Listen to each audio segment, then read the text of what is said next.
బేతవోలు తెలంగాణ రాష్ట్రం సూర్యాపేట జిల్లా చిలుకూరు మండలంలోని గ్రామం. ఎంతో చారిత్రాత్మక రాజకీయ విద్యా విజ్ఞానక ఆధ్యాత్మిక నేపథ్యం గల పల్లె. స్వాతంత్ర్య సమరయోధుల పురిటిగడ్డ ఇది. అన్నదాతల లోగిలిది. జ్ఞాన విజ్ఞాన సంపదను పంచేటువంటి జ్ఞాన భాండాగారం ఇది. పాడి పంటల సస్యశ్యామల సౌభాగ్య సిరి మల్లె ఇది. రాష్ట్రంలోనే అతిపెద్దదైన చెరువు.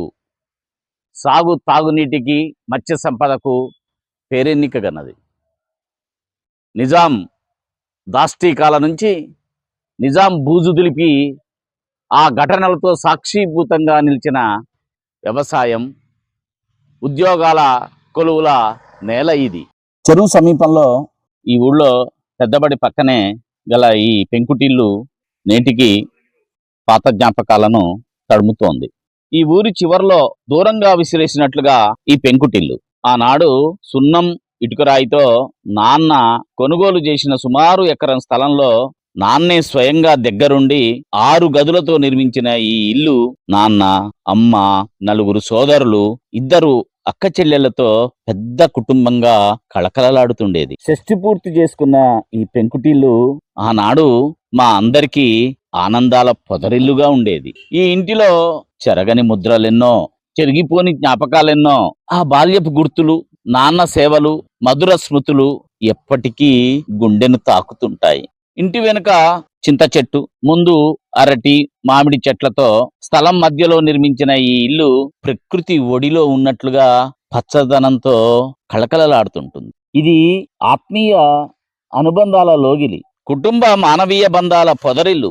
నాన్న త్యాగం, అమ్మ ప్రేమలతో పునీతమైన మధుర చిరస్మరణీయమైన జ్ఞాపిక ఇది. ఇంటి పక్కనే ప్రభుత్వ పాఠశాల ఉండటం, నాన్న అక్కడే ఉపాధ్యాయుడిగా పనిచేయడం, ఇంటి వసారాలో ట్యూషన్లు ఉండటం, విద్యార్థులకు నాటక ప్రదర్శనలో శిక్షణ ఇవ్వడంతో ఈ ఇల్లు ఎప్పుడూ మరో బడిలాగా నిత్యం విద్యార్థులతో కళకళలాడుతుండేది. నాన్న గణితం, ఆంగ్లం చెప్పేవాడు. మంచి హాస్య చతురి కూడా. సందర్భోచితంగా, సమయస్ఫూర్తిగా అందరినీ నవ్వించేవాడు. పవిత్ర ఉపాధ్యాయ వృత్తిలో ఎందరో విద్యార్థులకు విద్యాబుద్ధులు నేర్పిన నాన్న బహుముఖ ప్రజ్ఞాశాలి. పశు వైద్యంలో సర్టిఫికెట్ ఉండటంతో చుట్టుపక్కల గ్రామాలకు పశువులకు ఆయనే వైద్యాధికారి.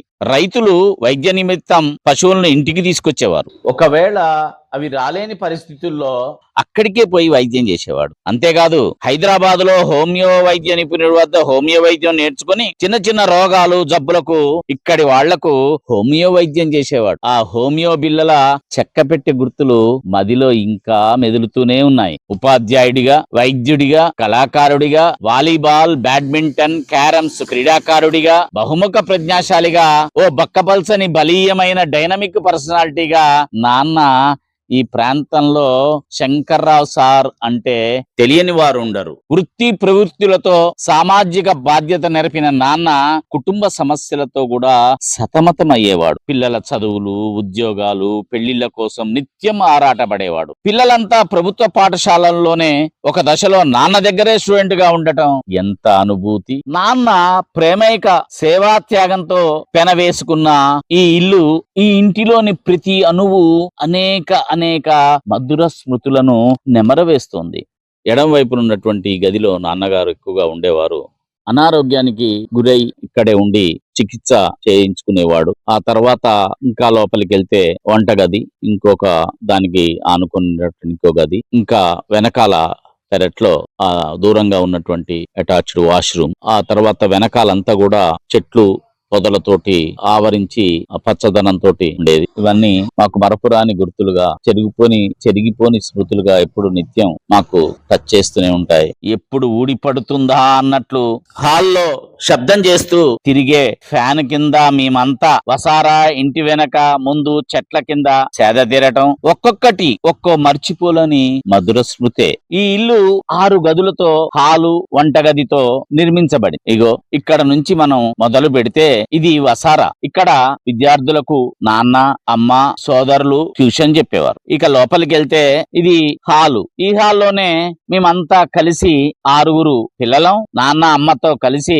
ఇక్కడే అప్పుడు బ్లాక్ అండ్ వైట్ టీవీ ఉంటే అక్కడ ఆ టీవీ చూస్తూ సంతోషంగా ఆనందంగా ఇక్కడ గడిపే క్షణాలు మాకెప్పటికీ గుర్తుండేవే. ఆ తర్వాత ఇక్కడ ఉన్నటువంటి గది నాన్న గది. ఇక్కడే నాన్నగారు ఉన్నటువంటిది. ఆ తర్వాతది పక్కన ఉన్నటువంటిది ఇంకొక గది. ఇక్కడ ప్రత్యేకంగా ఎవరైనా చదువుకోవాలని ఉంటే ఆ చదువుకోవటానికి రీడింగ్ రూమ్ లాగా కూడా పనికి వచ్చేది. ఆ తర్వాత లెఫ్ట్ సైడ్ లో ఉన్నటువంటిది ఇంకో గది. ఇక్కడ ఈ గదిలో కూడా మేము అంతా ఒక్కోసారి అక్కడ ఇక్కడ కుటుంబ సభ్యులం గడిపేవారు. నాన్న గణితం, ఆంగ్లం చెప్పేవాడు. వృత్తి ప్రవృత్తులతో సామాజిక బాధ్యత నెరపిన నాన్న కుటుంబ సమస్యలతో కూడా సతమతమయ్యేవాడు. పిల్లల చదువులు, ఉద్యోగాలు, పెళ్లిల కోసం నిత్యం ఆరాటపడేవాడు. పిల్లలంతా మేమంతా ప్రభుత్వ పాఠశాలలోనే ఒక దశలో నాన్న దగ్గరే స్టూడెంట్ గా చదవటం ఎంత అనుభూతి. మమ్మల్ని ఒక్కొక్కరిని ఒక్కొక్క ఉన్నత దశలో మార్చటానికి నాన్న చేసిన ప్రయత్నం అంతా ఇంతగా. పెద్దన్నయ్య రమేష్, ఆ తర్వాత జగదీష్, నేను, సీనప్ప, హనుమంతరావు, అక్క పద్మ, చెల్లెలు విజయలక్ష్మి, వీళ్ళందరినీ తీర్చిదిద్దటంలో, చదివించటంలో, ఉద్యోగాలు సాధనలో నాన్న చేసిన ప్రయత్నం అమేయం, అద్భుతం. ఆయన త్యాగానికి వెలకట్టలేం. నాన్న త్యాగానికి, అమ్మ సేవకు సాక్షి సంకేతంగా మేమంతా ఇప్పుడు స్థిరపడిపోయి జర్నలిస్టులుగా, ఉపాధ్యాయులుగా, అన్నింటికీ మించి అందరికన్నా చిన్నవాడు హనుమంతరావు ఒక జిల్లాకే కలెక్టర్ గా తయారు కావడం నాన్న చేసిన సేవ, ఈ ఇల్లు ఇచ్చిన కానుకగా మేము గర్వంగా చెప్పుకుంటాం. నాన్న, అమ్మ నేర్పిన విలువలు, క్రమశిక్షణ, నిబద్ధత, నిజాయితీ మమ్మీ స్థాయిలో ఉండేందుకు దోహదం చేశాయి. ఉపాధ్యాయులుగా, జర్నలిస్టులుగా, అన్నింటికీ మించి ఇంటి చిన్నవాడిని జిల్లా కలెక్టర్ గా తయారు చేసిన ఈ సరస్వతి నిలయం ఆనాటి గుర్తులు, జ్ఞాపకాలు, అనుభూతులను నెమరవేస్తోంది. పిల్లల చదువులు, ఉద్యోగాల ఉన్నతికి అడ్డు కాకూడదని తన అనారోగ్యాన్ని కూడా దాచిపెట్టి మేమీ స్థాయికి చేరడానికి నాన్న చేసిన త్యాగం, అమ్మ పడిన కష్టం అంతా ఇంతా కాదు. ఈ బేతవోలు మట్టి, నీరు, గాలి, పంచభూతాల మేళవింపు, అనుబంధాల పొదరిల్లుగా ఉన్నాయి ఈ సరస్వతి నిలయం. ఈ ఊరు ఇంటి నుంచి తయారైన ఒక ఐఏఎస్ ఆఫీసర్, జిల్లాకే బాసు జిల్లా కలెక్టర్ హనుమంతరావుతో పాటు ఉపాధ్యాయులుగా, జర్నలిస్టులుగా మేమంతా మంచి స్థాయిలో ఉన్నామంటే నాన్న ఈ ఇల్లు, అమ్మ ప్రేమ ఇచ్చిన కానుకలే. నాన్న శంకర్రావు త్యాగము, అమ్మ ప్రమీల ప్రేమ, నాన్నకు ఇంటికి ఇచ్చిన మాట నిలబెట్టుకున్న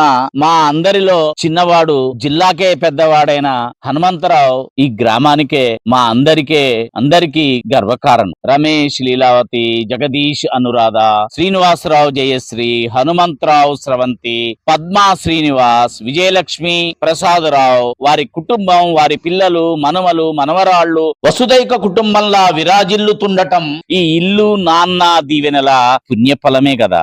ఈ ఇంటి నుంచి మా అందరికీ అనితర సేవలు అందించి భౌతికంగా వీడిన నాన్న మాకెప్పుడు ఎల్లవేళలా తోడుండి నడిపించే శక్తి. ఇంత ఆనందాన్నిచ్చిన, అనుభూతులిచ్చిన, ఆయుష్ తీరిన నాన్న, ఇల్లు, ఈ రెంటిని ఏ విధంగా మర్చిపోగలం? తాను ఓడి మమ్మల్ని గెలిపించడంలో పాస్ అయి విధి పరీక్షలో పాసుడైన నాన్నకు ఈ పవిత్ర ఇంటి స్థలంలోనే నూతన ఇంటిని బహుమతిగా అంకితం చేస్తున్నాం. ఇన్నాళ్లు మా బరువు బాధ్యతలను మోసి మమ్మింత వారిని చేసిన నాన్న, అమ్మ, ఈ ఇంటికి మేము ఏమిచ్చి రుణం తీర్చుకోగలం? నాన్న నడిచిన ఈ నేల, ఉచ్ఛ్వాస నిశ్వాసల ఈ గాలి, పంచభూతాల మేళవింపు, విలువలు, క్రమశిక్షణ, నిజాయితీ, నిబద్ధత, కుటుంబ మానవీయ బంధాలు, ఆనాటి ఆనవాళ్లు, జ్ఞాపకాలు, గుర్తులు, ఇవన్నీ చెదిరిపోకుండా, చెరగకుండా ఉండేందుకు మరో 10 కాలాల పాటు ఈ సంస్కృతిని భావితరాలకు అందించే విధంగా